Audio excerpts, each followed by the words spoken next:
but not the pilot, just Amelia, and I have 9 books for you from July. So I finally finished the Lord of the Rings trilogy. I will say I didn't love Return of the King. Hot take, but I only really liked the first Lord of the Rings. I love the movies, but I feel like I just am really not into the war and battle stuff, and I got really bored with it. I didn't mind, like, I know people always complain about, like, oh, there's so much talk about nature, and, like, Tolkien just, like, is constantly describing every tree and rock they pass, but, like, I didn't mind that. I got bored with, like, the politics of the war. It's just not for me. I know people love it, but I was just bored. So, hot take, but I probably will never read those again. I'll probably watch the movies a bunch, but I will say Fellowship of the Ring is my favorite book, and my favorite movie. It's just the Hobbit vibes, you know? Like, that's all I'm here for, really. Call me a fake fan, but that's what I'm here for. I also listened to Down the Drain, the Julia Fox memoir audiobook this month, and it was crazy. I 100% recommend it. I don't know really who Julia Fox is, or well, I didn't. I just know that she is a celebrity person. Turns out she's like a model, sort of, like, entrepreneur movie person, but, like, she basically came from nothing and somehow became really rich, and I'm just, like, fascinated by that, and also the way that, like, she was doing, like, so much drugs, was getting involved with, like, horrible people, but somehow has made it this far, I think was really interesting to me. And also just the wild life that she lives in New York City, or previously lived in New York City, and how I literally, none of those words are in my vocabulary. Like, never have I ever done cocaine with strangers at parties in New York and then, like, randomly hooked up with people. Like, that's her crazy life. Crazy life.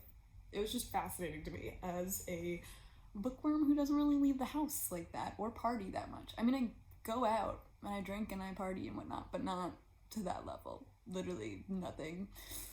Her stories are crazy. Anyway, so I love the audiobook, especially because she reads it. Also, didn't know she was Italian.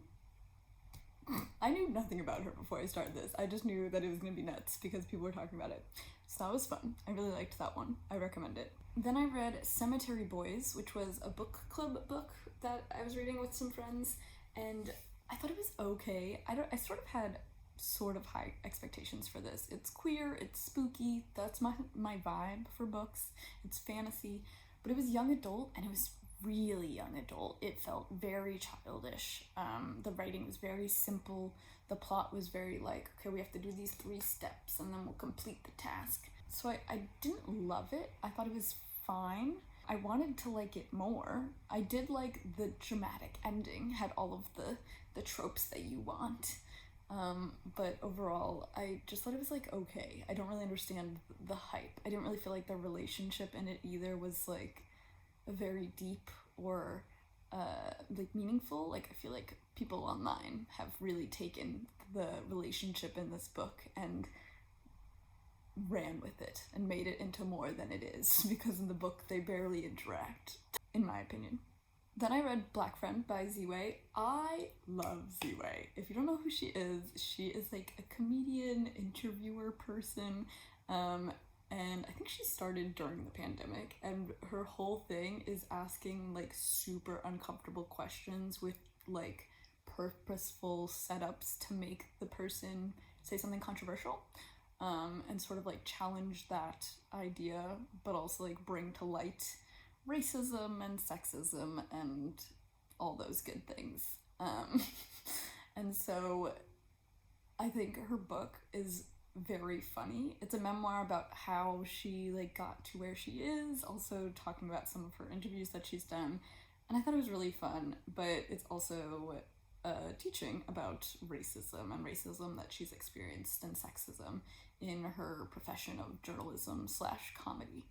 I thought it was really interesting and very fun, very funny. Then I read 5 Broken Blades. I got this recommendation from Carrie Cakes. She's another YouTuber on here, and I don't know, I liked it, but I didn't love it. Like, I didn't think it was like the best new fantasy. I don't know, I feel like I had high expectations for it and I really was vibing with the concept, but I saw that the author has previously only written young adult novels, and I think you could really tell that in this book.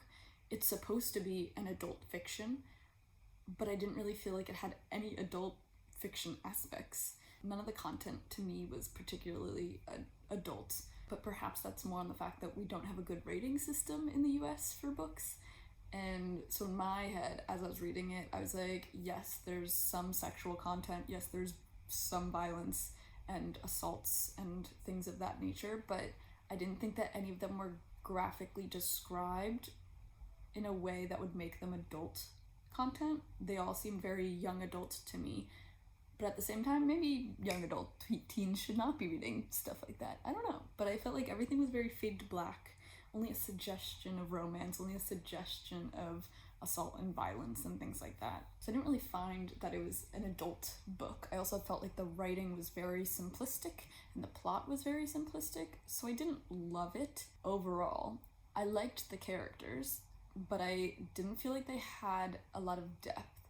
I feel like this book was like a Six of Crows type of vibe. It's a random group of people that all end up coming together to do a heist.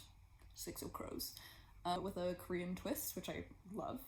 And I liked all the characters individually, but I didn't really feel like they had the depth and like relatability that the Six of Crows characters do. And like, I don't want to be just relating any heist book with a cast of characters to Six of Crows, but at the same time, that's sort of what this book is doing, and I feel like Six of Crows is so good at that, and I've seen lots of books try to replicate that, and I think that's what this was doing, and I think it did it well, but it's not Six of Crows, obviously, but I don't want to compare them, but alas.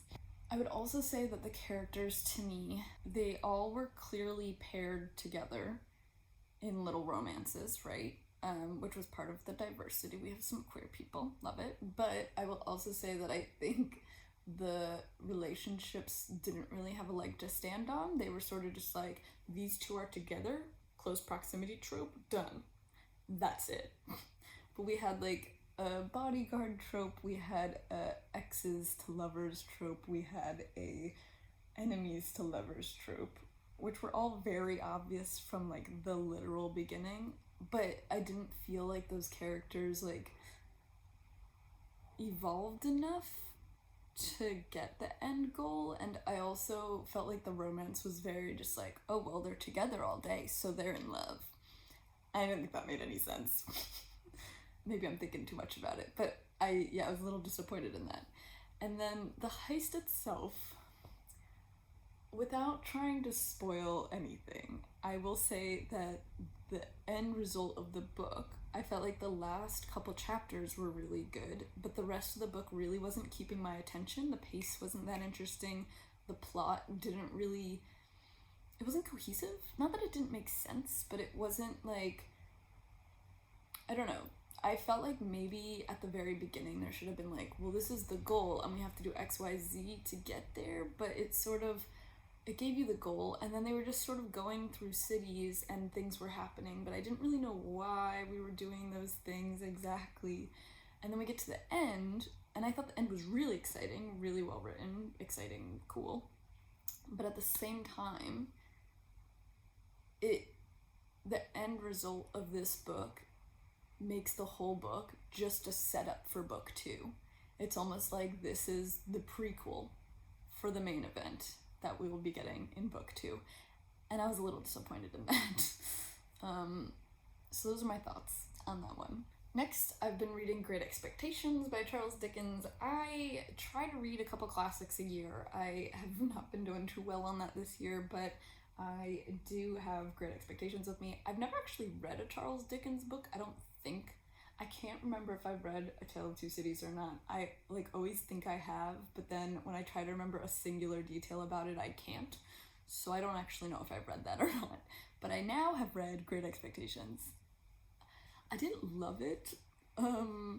Perhaps I'm just an Austen girly, but I thought it was fine. And I was trying to think in my head, like, oh, well, this book, back in its day, this, like, trope was new, or, like, this thing that happened was really cool and, like, crazy of him to write. I was trying to keep that in mind. On top of that, I'm pretty positive, tell me below if I'm wrong, but I'm pretty positive that Charles Dickens, specifically at least this one, was released like weekly. Like he would release one chapter a week in like the newspaper, or like you would order one chapter a week type of thing, is how I think is how it was published. I'm not really sure where I remember hearing that, but anyway, so I was trying to also consider that when I was reading it, and I was like, yeah, okay, so each chapter is sort of a standalone little thing that leaves you wanting more by the end. But at the same time, I'm really curious if he like knew the plot arc that he wanted to do the whole time, or if he was just writing, because some of the chapters I'm like, why is this here? And how are we connecting all of these things? For example, Estella is not really in the book. I think maybe she's in 7 chapters out of the whole thing. She's really not that much in it, but she is quite an important character, and I don't really love what he did with her. I am bearing in mind this book is really old, but I was a little disappointed, because it almost seemed like she was there to prove a point, but did she prove that point? I don't really feel like she did. I also don't really feel like Pip, the main character, his like arc happened at all. So if you don't know, Great Expectations is about this boy named Pip, who, it starts when he's young, I think 7 years old maybe, and he is an orphan, but he's living with his older sister who's married. And the older sister's really mean and like hates him. And the husband that she's married is very nice, and they're like best buds. Out of the blue, Pip now gets the chance to go like visit with this very wealthy woman that lives on the other side of town, and she like takes a liking to him, and then all of a sudden Pip comes into a bunch of money, and he's quite smart, and he always had these great expectations of becoming a bigger and better man and becoming wealthy and powerful and whatever, and now he's come into this money and now he gets to do it. But when he is going through his new life, he isn't really doing anything with his money, and he doesn't really know what to do, but also he's not widely accepted into the wealthier circles because he didn't come from money, he just randomly came into it.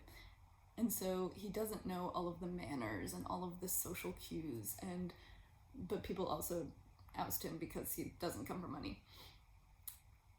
And so all his great expectations sort of fall short, is the point of the book, right? But I didn't really feel like that happened. I feel like he didn't really learn anything. And in the end, it just sort of ends up being like a bit of a mystery that they solve, because there's all these characters that all end up connecting in the end. Spoiler alert for a really old book. I don't know, I didn't love it. But the reason I read this was because I just read One Day and The Outsiders, and they both reference Great Expectation and Pip's great expectations in life, and him as a character, and I thought that was really interesting. So I thought I should finally read this and see how these all connect. And I do think it's interesting to look at Great Expectations from an outsider's perspective. Outsiders as in the book. With Ponyboy, he has great expectations, and he sort of reaches them as well by the end of his story. Or at least he's going somewhere. He's on the path to maybe getting out of his like poorer neighborhood. And then in One Day, there's just random quotes taken out of Great Expectations about sort of growing up and having these great expectations as like a young teen / child for your life, and then as you get older to be 20s and 30s, like what are you doing with your life type of thing. So I thought that was really interesting. I do wish I had like a school teacher guide or something. Like I wish I read this in school. I don't know why we didn't read it in my school district, but we didn't. And I do sort of wish I had someone to like tear it apart for me / with me, because I definitely felt like I'm missing a lot of things. I was reading it sort of critically, but I definitely don't think I was getting all the deeper meanings of Dickens, if you will. So if you have any references, like podcasts or video essays or something that I could look at, please link them down below. I'd be very grateful.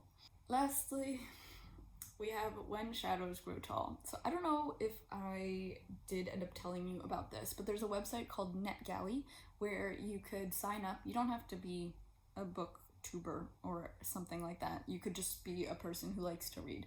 And so if you sign up for NetGalley, you could request ARCs, so advanced reader copies of books before they come out, and in exchange for a free and honest review.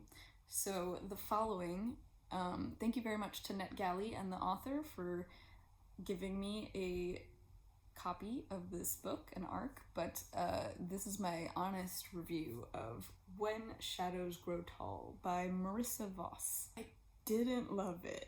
I don't want to say too many discouraging things because she is a debut author, and I think this book has a lot of good qualities. The world building was really interesting, and I thought the writing was pretty good, but I think there's a lot of editing problems in the book, and there's some other problems as well. But largely I think it's an editing problem. I think an editor should have said something of like, oh, this doesn't connect to this, and so on. And here are my thoughts.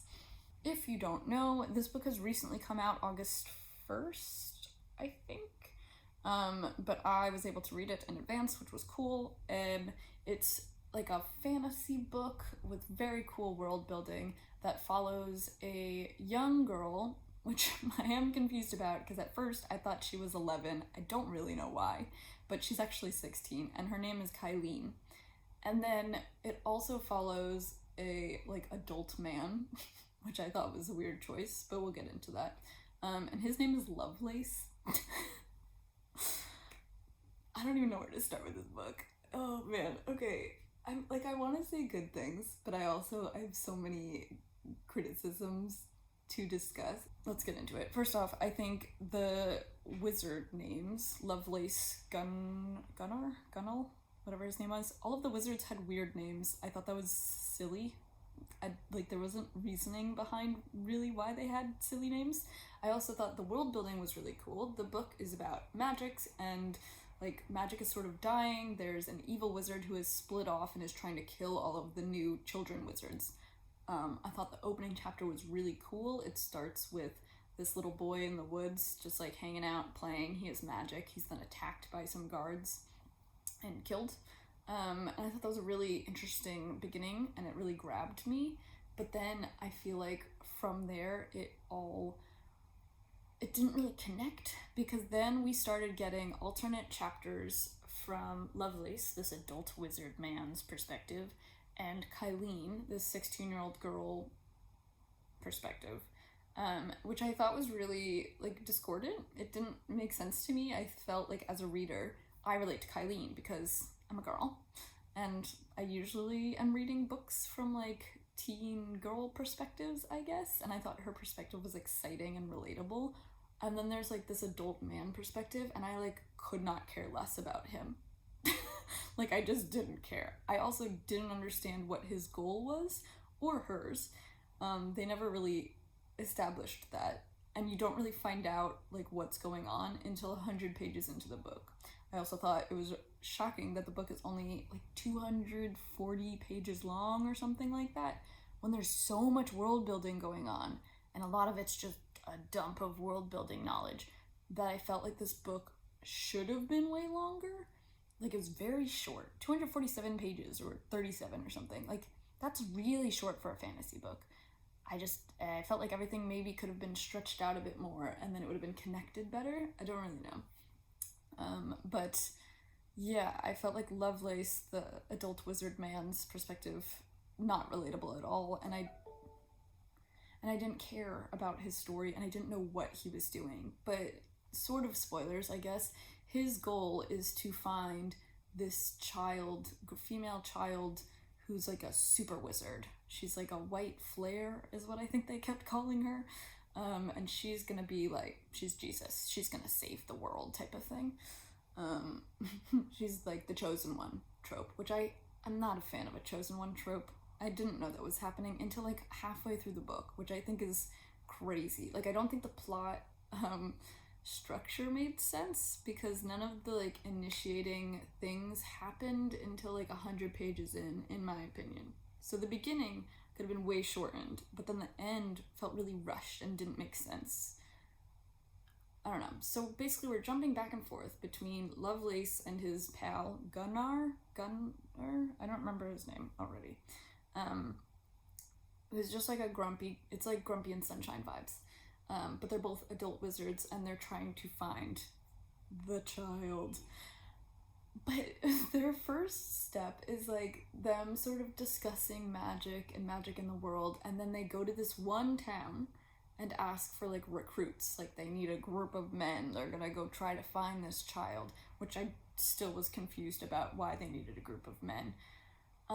Then they don't find any men, so they immediately are like, okay, never mind. And then they just go on their journey. They don't go to any other towns recruiting. I don't know why. They just go off into the woods and try to find this girl.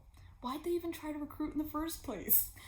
But because they stopped in this town and they talked to someone they were trying to recruit, they end up getting these two young boys. So now there's these two young boys that are traveling with them who don't really have any purpose, to be quite honest. They're just sort of there.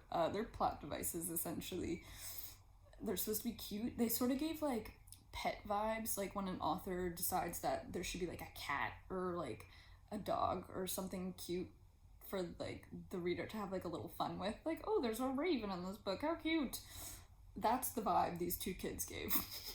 So that was weird. And then they also had very weird names. It was like Piff and Alien, I can't remember the name. I just sort of like, you know when you're reading it and you never say it out loud and you just sort of gloss over it. There was a lot of world dumping in this book that I just sort of, and lots of names, very many names of different political things, and they were all very strange, and so I just sort of breezed by them, hoping that eventually this will all make sense. I don't really feel like it did, really. I forgot a lot of the things along the way. Yeah, so there's that.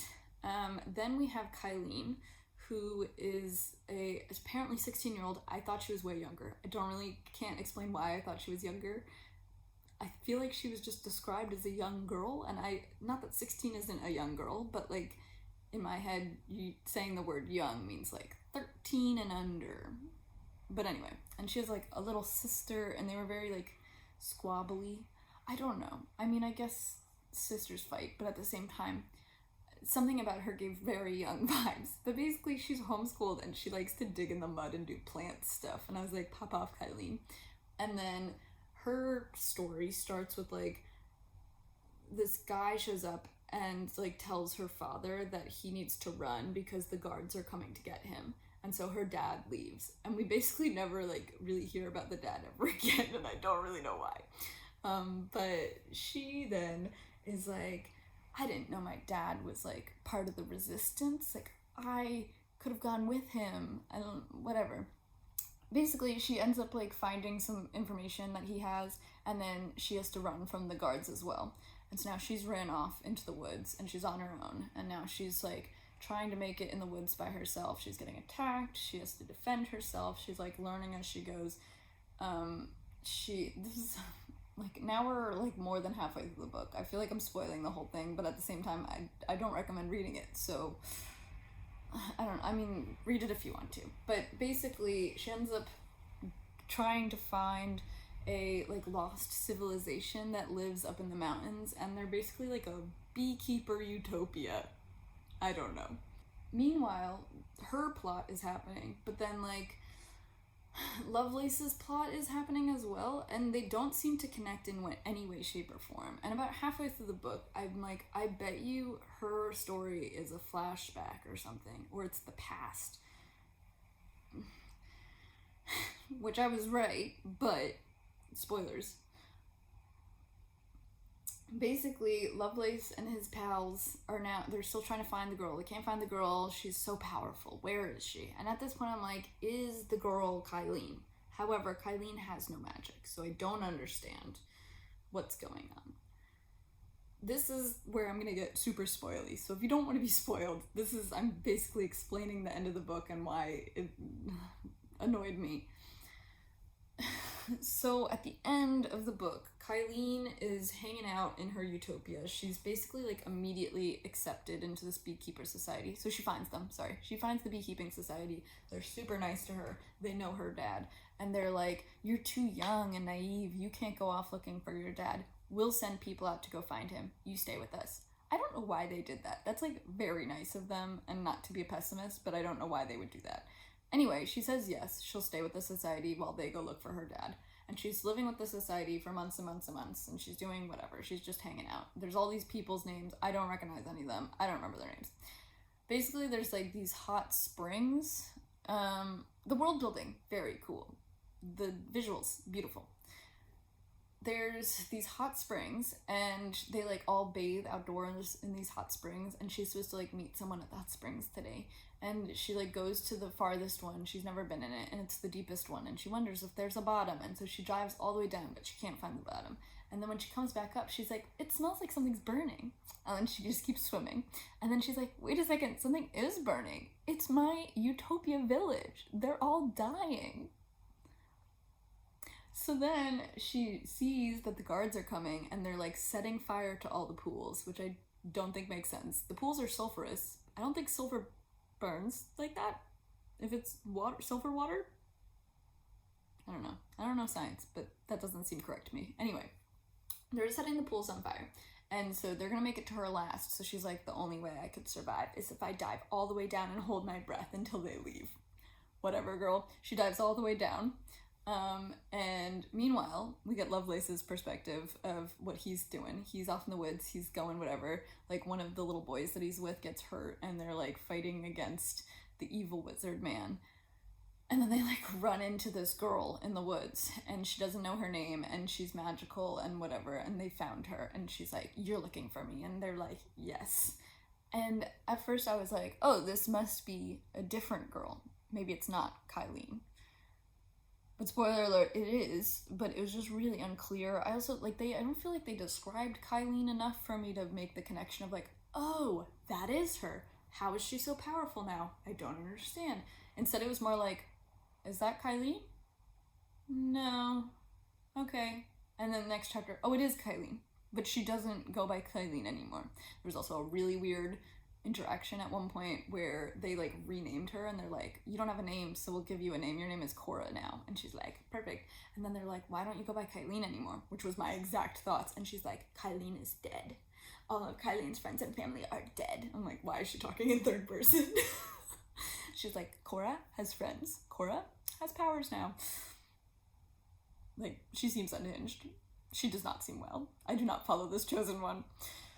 It was weird, man. It was so weird. I think this is a standalone book as well, but it really felt like it was all just one big setup for like another adventure now. Now they've gotten the chosen one. The chosen one story can begin. I don't know. But basically, then we cut back to Kylene, where she is in the past, because basically we find out, oh, she's been telling them her story the whole time. That's what all of these Kylene bits are. It's her telling her story. And so she's dived down into the pool, and she's down really, really far, and she basically, like, sort of passes out, like, almost dies. Like, it's really unclear what happens. But basically, she goes through a fever dream situation scenario thing, which was very strange. Lots of, like, poetry, sort of. I'm talking about, like, the mother did this. She got stabbed. And it was very, it was bizarre. Anyway, she basically, like, didn't die. She transcended. Now she has powers. She didn't have powers before, but now that she, like, went into this pool and, like, almost died, but not really, she now has powers, like, transcendent powers. And so she tells this all to Lovelace and his buds. And they also fight the evil wizard that ran away, Olive. But just Lovelace and Gunnar fight Olive, the evil wizard that, like, got corrupted, whatever. And they're not strong enough, but somehow they survive and he dies. It doesn't make sense. I was like, they're overpowered, and it doesn't make sense that they win. But it seems like basically all three of them die, and somehow Kylene brings Lovelace and Gunn are back to life. I don't know. All I have to say is I feel like the world building was really cool. And there's definitely, like, there's a story there, but I don't feel like any of the things that happened connected correctly for me to understand what was going on and be invested in any of the characters. I don't know, man. I also, I feel like the choice of having like an adult man and then a 16-year-old girl character was very strange, because I don't feel like those are the same demographic of reader. Or at least they weren't relatable. Neither of them were very relatable, to be quite honest. Although I will say, at one point, Kylene had this, like, I hated this quote. She said something about, like, well, it was like, oh, have you never been magical before? And she's like, well, I've always been different. And my dad used to call me ... bookish. It made me want to die. Oh my god. That was my least favorite part of the whole book. But besides that, like, the writing was good.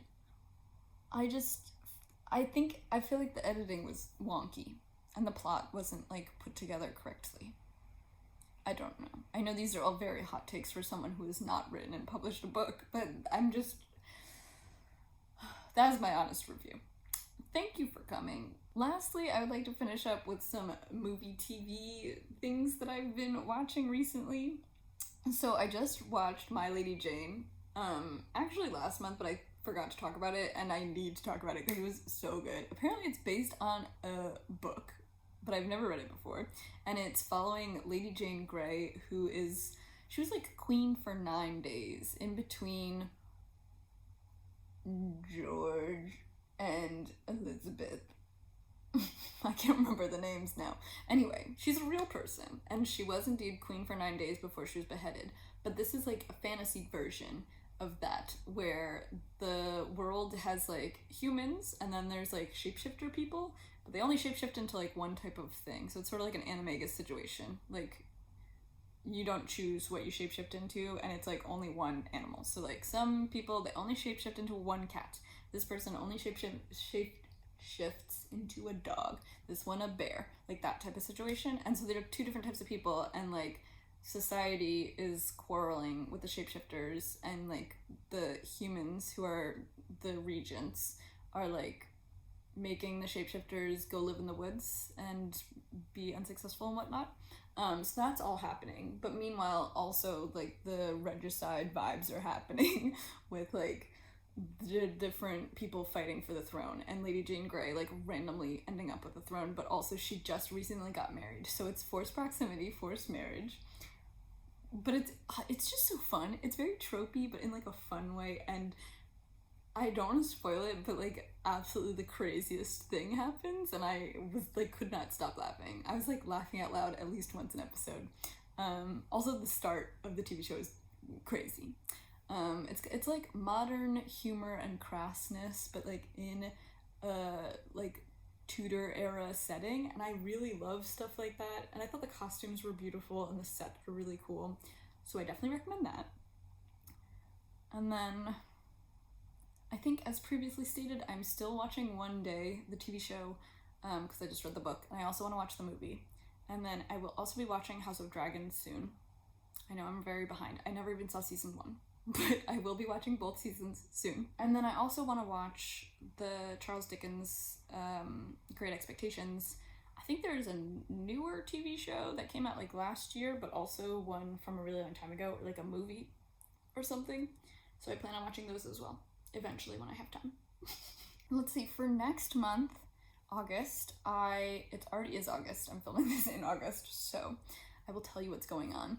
I'm reading The Familiar by Leigh Bardugo with my book club, so I'm very excited for that. I've also started Caraval. This is the Stephanie Garber trilogy that I accidentally read the spin-off trilogy of a couple months ago. So I'm finally reading this, and I love it. It's very young adult vibes, but like in the best way. Like I'm just having a great little time, and I like can't put it down. So I'm very excited about that. I also like to do this thing in August. I don't know if you guys remember Booktubeathon, or if you even know what that is, but there was this thing that used to happen. I can't remember who it was. There was these two booktubers, and they led a booktubeathon, which was 7 books in 7 days, 1 week in August type of thing. And they had little prompts and stuff, and I loved doing that. That was like one of my favorite things in summer. And they stopped doing it, I don't know, like 2014 or something like that, because there was some sort of controversy that I don't remember what happened, but it was perhaps racism or ableism. They got canceled. I don't remember what it was specifically because it was years ago, but they got canceled, and so they've never done it ever again. And I've tried doing other people's booktubeathons a couple times, but like, I don't know, I just don't get into it anymore. So now I just do my own little booktubeathon by myself, where I try to read 7 books in 7 days, and I just like choose books that I think I will be able to finish based on my schedule and interests. I am doing a booktubeathon, so if you want to join me, let me know. But my goals are to read a trilogy, so I'm going to read the Caraval trilogy, so that's 3 books. I'm trying to finish The Familiar, so that's the 4th book, and I'm hoping to read 1 more. So I'm not actually trying to do 7 books in 7 days, because I do have work, and I just don't think that's going to happen. So I'm trying to do 5 books in 7 days. So we'll see what happens. I don't know what my 5th book is going to be. I might try to finish one of the Outlander books, because those are quite large, but I'm trying to get through them. So maybe if I do that, I think that counts as like 3 books. So anyways, thank you guys for watching. I don't really have any other books that I know that I'm gonna read this month. I might also try to read My Beautiful Friend, or Brilliant Friend, whatever that book is called, because I'm going to Italy, so I'm quite excited for that. And I think I'm gonna read that in Italy. We shall see. Anyway, thank you guys for watching. Bye!